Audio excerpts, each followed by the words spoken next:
गलती मेरी ही थी। एक शिक्षाप्रद कहानी। शाम के 4 बज चुके थे, लेकिन माँ की पड़ोसनें उठने का नाम ही नहीं ले रही थी। मैं चाह रही थी कि ये सब उठें तो माँ भी कुछ देर के लिए थोड़ा सुस्ता लें। बातचीत की जो भनक मेरे कानों में पड़ रही थी, उससे मैंने अंदाजा लगाया कि ये सब माँ को टटोल रही हैं। मैं तो अब बस यहाँ क्यों जमी हुई हूँ, अपने घर क्यों नहीं चली जाती। वो जानती है इन औरतों के जाने के बाद माँ को सर में तेज दर्द शुरू हो जाएगा और वो वहीं सिर पर बाम लगाकर लेट जाएंगी। पिछले कुछ दिनों से यही सब तो चल रहा था। माँ इन औरतों से तो कुछ नहीं कह पाती और ना ही मुझसे खुलकर ही बात कर पाती हैं। बस मन ही मन घुटती रहती हैं। फिर अचानक उनका ब्लड प्रेशर बढ़ जाता है, शुगर हाई हो जाता है। माँ की ऐसी हालत देखकर मेरा मन भी दुखी हो जाता है। आखिर उन्हें दुख देने तो मैं यहाँ नहीं आई हूँ, बल्कि मुझे तो पूरा विश्वास है कि वो मेरे कॉन्फिडेंस और स्वाभिमान की तारीफ ही करेंगी, जिससे मुझे मॉरल सपोर्ट भी मिलेगा। लेकिन मैं तो देख रही हूँ कि वो दिन और दिन टूटती ही जा रही हैं। हाथ में पकड़ी पत्रिका लिए हुए मैं सोच ही रही थी कि आखिर मैंने किया ही क्या है। माँ ने खुद कौन से कम दुख झेले हैं। घर वालों की इच्छा के विरुद्ध उन्होंने पापा से प्रेम विवाह किया था, लेकिन पापा को कभी भी संतुष्ट नहीं कर पाई। बचपन में उसने देखा है, बात बेबाक पापा की झिड़कियां खाने के बाद भी माँ हमेशा ओट सिए रखती थी। न मुँह से कभी एक शब्द भी निकलता था और न ही कोई बात फूट पाती थी। आहत होकर कमरे में किसी भी कोने में जाकर माँ की आंखों से आंसुओं की कोर भिगोने ही लगती तो पापा भी और लाल पीले होने लगते। खबरदार, जो कभी रोई तो अभी तो मैं जिंदा हूँ, मर जाऊंगा तो पूरी उम्र रोती रहना। मैं बुरी तरह सहम जाती। आखिर माँ ने पापा जैसे कठोर, शुष्क और निर्मोही इंसान से कैसे प्रेम विवाह कर लिया। कुछ बड़ी हुई तो माँ से सीधे ही पूछ लेती, माँ हर समय क्यों इनकी डांट फटकार सुनती रहती हो, अलग क्यों नहीं हो जाती। अगर कमा रही होती तब शायद अलग होने की बात सोच भी सकती थी। पता नहीं किस रूम में माँ कह गई, लेकिन वो शब्द मेरे दिलो दिमाग में उतर गए। मैंने मन ही मन फैसला कर लिया, चाहे जो भी हो मैं आत्मनिर्भर बनूंगी, किसी की मोहताज नहीं रहूंगी। पापा तो ज्यादा दिन जीवित नहीं रहे। जो कुछ थोड़ा बहुत पैसा और जमीन जायदाद छोड़ गए थे, उसी के सहारे माँ ने घर चलाया, मुझे पढ़ाया लिखाया।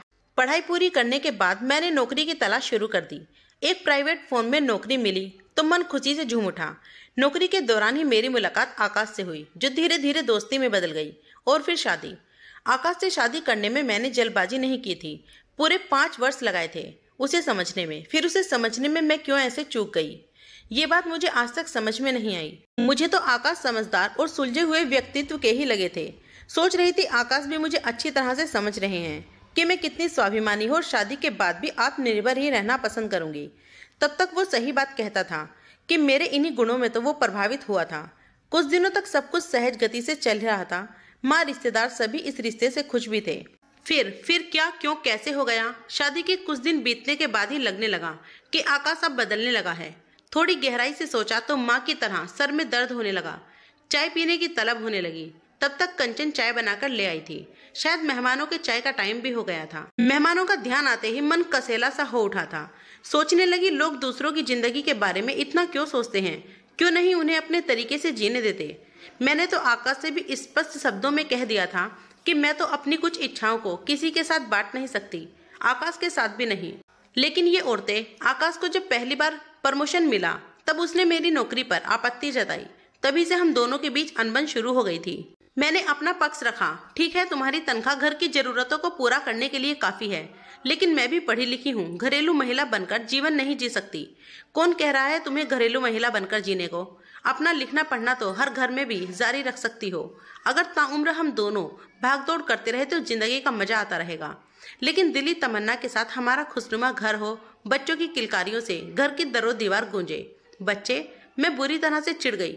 इन सब की इतनी जल्दी क्या है, एक बार जिंदगी सेट हो जाने दो ना। उसके बाद आकाश ने कुछ भी नहीं कहा। उसका ज्यादा समय घर से बाहर ही बीतने लगा था।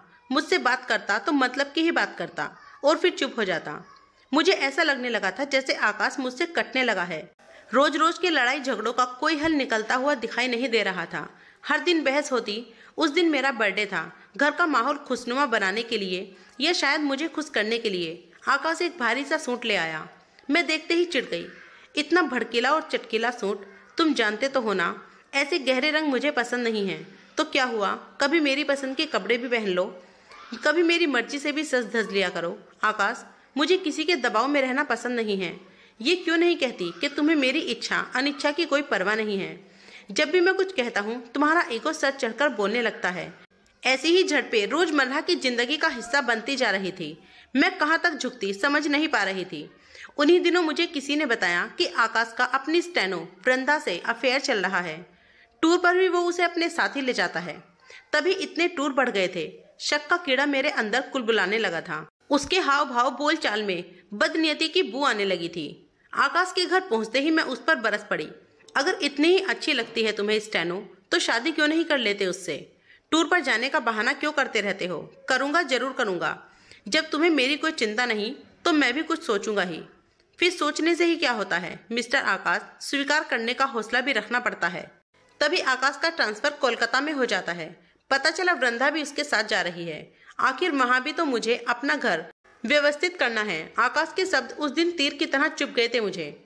दूरियां अपने चरम पर चढ़ चुकी थी। ऐसा लगा जैसे वो अभी भी मुझसे कह रहा हो, तुम नहीं कोई और सही। उसी दिन मैं छुट्टी लेकर माँ के पास आ गई। माँ ने कई बार मुझे समझाने की कोशिश की, लेकिन मेरा मन तो अपनी जगह पर अड़ा हुआ था। मैंने माँ से साफ कह दिया मुझे आकाश के साथ नहीं रहना है। फिर मैंने वकील से मिलकर आकाश के पास नोटिस भिजवा दिया। माँ का मन उसी दिन से अशांत रहने लगा था। वो हर दिन कभी प्यार से, कभी फटकार से और कभी मुहार से अपना राग अल्पाती। लड़कियों को एडजस्ट करना ही पड़ता है। थोड़ा सा झुक जाती तो कम से कम तलाक की नौबत तो ना आती। आखिर उस स्टेनो ने तो उसे पटा ही लिया ना। और मैं उन्हें चुप कराने की कोशिश करती रहती, लेकिन माँ को समझाने का मेरा हर प्रयास विफल हो जाता। एक के बाद एक मेहमान माँ से विदा लेकर अपने घर लौट गए। सिर्फ मैं ही थी जो घर पर माँ के साथ बैठी हुई थी। एक दिन अचानक आकाश का फोन आया। उसने अधीर होकर कहा, गीता प्लीज फोन मत काटना, मुझे तुमसे बहुत जरूरी बात कहनी है। मिलना चाहता हूँ, कहो कब आऊं? तुम सुन रही हो ना? मैंने फोन काट दिया। ऐसा लगा जैसे किसी ने शांत सरोवर में पत्थर फेंक दिया हो। मैं जोर जोर से चीखने लगी। आखिर आकाश चाहता क्या है? क्यों नहीं मुझे चैन से जीने देता? मैंने तो बिना कहे सुने ही उसे पूरी तरह आजाद कर दिया। प्यार करता है वो तुझसे गीता, इसीलिए माफी मांग रहा है। अगर सच में उसे स्टेनो से प्यार होता ना, तो तेरे तलाक की अर्जी पर अपनी स्वीकृति की मुहर लगाकर तुझे भेज देता। तो फिर उसे 2 महीने के बाद तेरी याद क्यों आई? अगर सच में वो मुझसे प्यार करता है तो उसी समय क्यों नहीं रोका? मैं माँ के कंधे पर सर रखकर सिसक उठी, क्योंकि उस समय तुम इतने आवेश में थी कि तुम्हें ठीक से समझ नहीं आ रहा था और तुम तलाक लेने पर उतारू हो गई।